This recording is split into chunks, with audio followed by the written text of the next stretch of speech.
پہ تیرا انتظار بولتا ہے، میرے لبوں پہ تیرا انتظار بولتا ہے۔ سید مولانا قاسم آفی صاحب سے درخواست کرتا ہوں بہت ہی ادب و احترام کے ساتھ کہ ممبر صدارت پہ تشریف رکھتے ہیں اور ممبر خطابت پہ تشریف لائیں۔ عالی جناب مولانا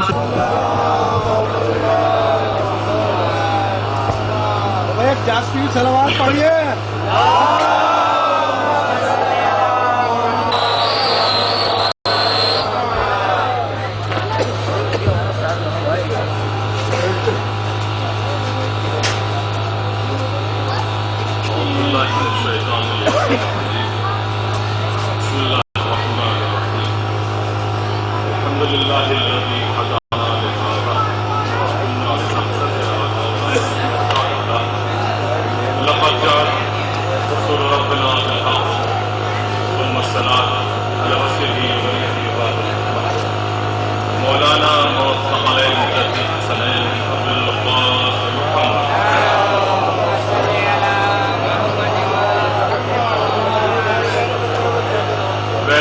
سيدنا الطاهرين المعصومين المظلومين ولعنة الله على أعدائهم أجمعين من ليلنا هذا إلى قيام يوم الدين.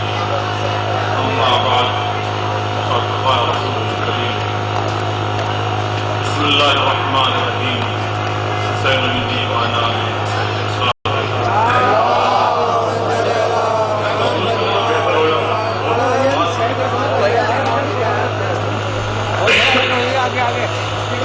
آج ہم آپ سے اپنی گفتگو سے قبل یہ کہنا ضروری سمجھتے ہیں کہ ہم صبح سے صلاحیت نہیں تھے کہ مانا ہے، لیکن آپ اللہ کی محبت اور مولا کی دعا مولا کا یہ اعجاز تھا کہ آپ تک ہم پہنچے، اور ابھی بھی اس تکلیف سے ہماری ٹانگوں میں جنگ نہیں، پانی اپنا ساتھ لے کر چلے تھے تاکہ آپ حضرات سے سامنے معروضات پیش کریں۔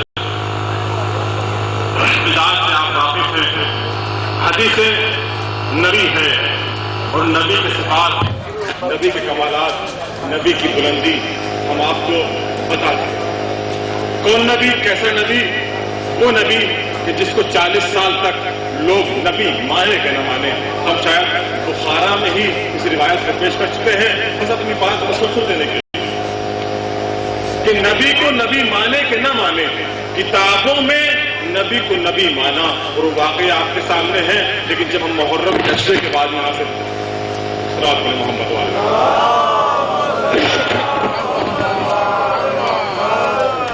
مطالعہ کر رہے تھے تو ہم نے صرف ایک کتاب ہی نہیں جس میں یہ واقعہ تحریر ہے جو آپ تک پہنچ چکا ہے غالباً، کہ ایک راہب اپنے منصب چھوڑ کر جب ابو طالب کے ساتھ 9 سال یا 14 سال کی محبت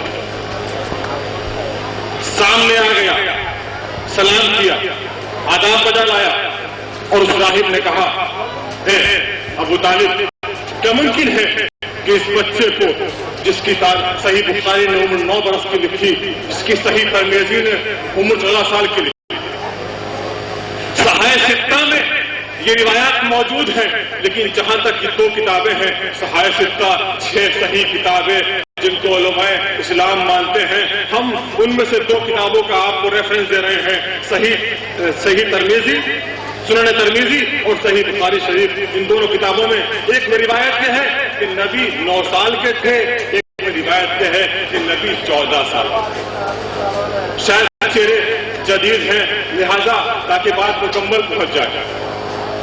پہلا سفر کیا نبی محمد نے صحیح بخاری اور سنن ترمذی کے لحاظ سے ابو طالب کے ساتھ۔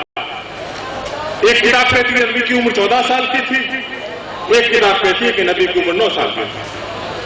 ان دونوں عمروں میں اہل اسلام میں ایک کے علاوہ، ایک فرقے کے علاوہ سب یہ کہتے ہیں کہ نبی ابھی نبی نہیں تھے، کیونکہ نبی اکثر لوگ یہ کہتے ہیں کہ نبی 40 سال کے بعد نبی ہوئے، لیکن کتاب یہ کہتی ہے کہ جب 14 سال کی عمر میں یا 9 سال کی عمر میں نبی محمد نے پہلا سفر کیا ملک شام کا تجارت کرنے کے لیے اور نبی نکلے تھے، تو راستے میں راہب نے آپ کی پیشانی سے کچھ نور ساتے ہوئے دیکھا، آسمان کو دیکھا تو بادل سایہ کر رہے تھے، ایک دم اپنے منصب کو بھول گیا۔ آج کاظم عسکری اپنے منصب میں اتنا مغرور رہتا ہے کہ اپنے منصب میں کسی کو سلام بھی نہیں کرتا، کسی کا احترام بھی نہیں کرتا۔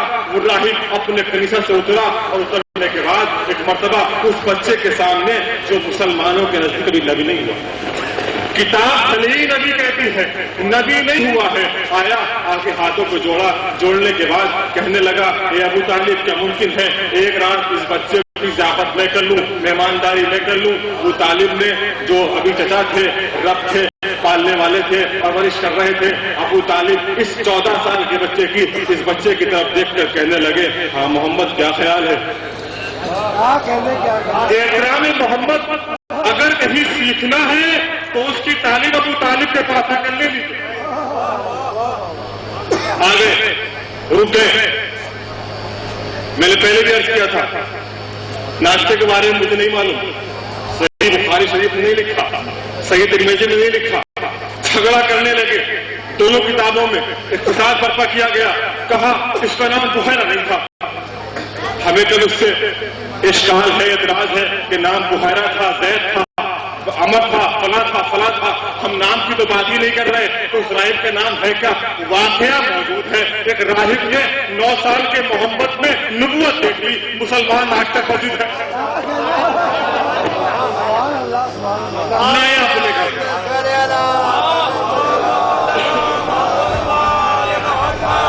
لے آیا اپنے گھر، پتہ ہی ناشتہ وغیرہ ہوا نہیں ہوا، رات کھانے کا اہتمام ہوا، کھانا بھی بن گیا، تو تاریخ صحیح بخاری شریف نے لکھا کہ محمد کے سامنے جب دسترخوان چن دیا گیا تو محمد نے اپنا ہاتھ یہ کہتے ہوئے کھینچا کہ محمد اس ذبیحے کا گوشت نہیں کھاتا جس پر وقت ذبح اللہ کا نام نہ لیا۔ عزیزو 14 سال یا 9 سال کی عمر میں ابو طالب نے یہاں اس بچے نے ایک بار بھی گوشت نہیں، تو کیا یہی احترام ہے؟ آج ہم سبحان اللہ بھی کہتے ہیں، خوش بھی ہوتے ہیں راہب کی بات پر اور لوگوں سے ناراض بھی ہوتے ہیں، یہ احترام محمد یہ ہے کہ ابو طالب پرمیشن لیتے ہیں تو یہی احترام ہے مجلس کا کہ جس میں فاطمہ زہرا آتی ہیں، جس میں زین العابدین آتے ہیں، زینب و کلثوم آتی ہیں، سکینہ آتی ہے، کہ ہم دور سے کھڑے ہو کر سنتے رہیں، اس فرش پر نہ آئے جہاں پر آ کر ہمارے سید و سردار ہیں۔ یاد رکھیے میں نے علماء کرام سے سنا کہ وہ انسان مستحق کی عذاب ہے کہ جو مجلس کو ایک وقت دے کہ مجلس فلاں وقت پر مثلا 8 بجے شروع ہو جائے گا اور مجلس میں 8:30 بجا دیں۔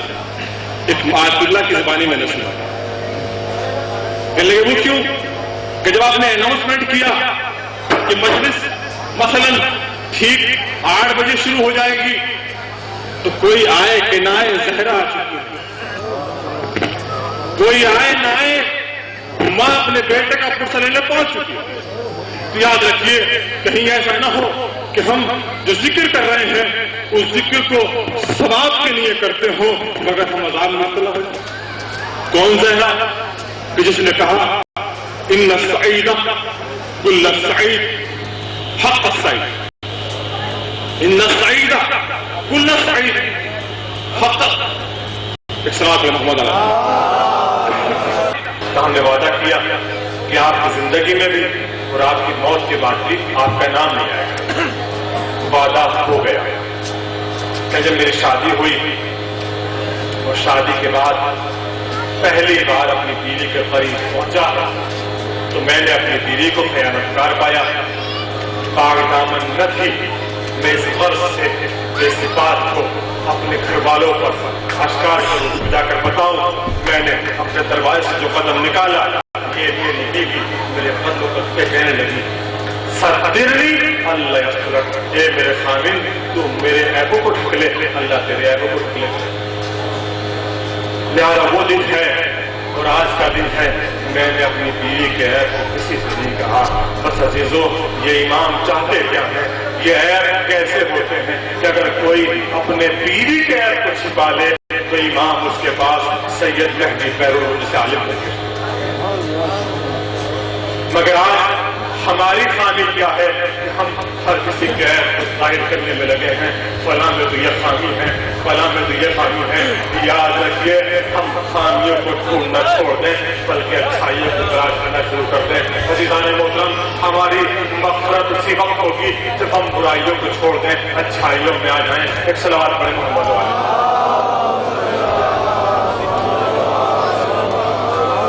وقت بہت ہو گیا، بس جو پیغام ہے وہ یہی ہے کہ حسین علیہ السلام نے وعدہ طفلی سے نبھایا تھا.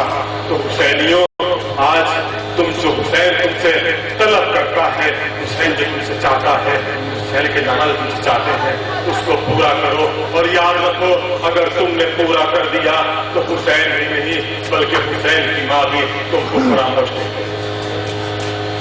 ایک سوال پڑھیں.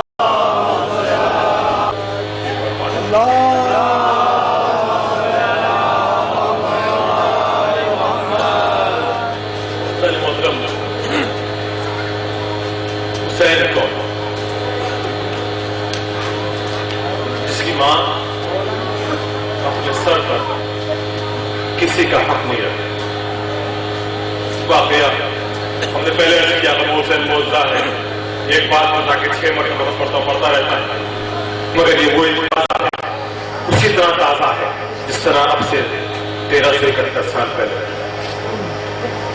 فاطمہ زہرا سلام اللہ علیہا کسی کے حق کو اپنے سر پر نہیں رکھتی. ایک واقعہ جو اپنے مصائب کے لیے جوان ایک ماں کا، ایک بیوہ کا 29 ذی الحجہ کو اس دنیا سے چلا گیا. نجف کی رہنے والی یہ بیوہ اپنے جوان سے بڑی خوش تھی.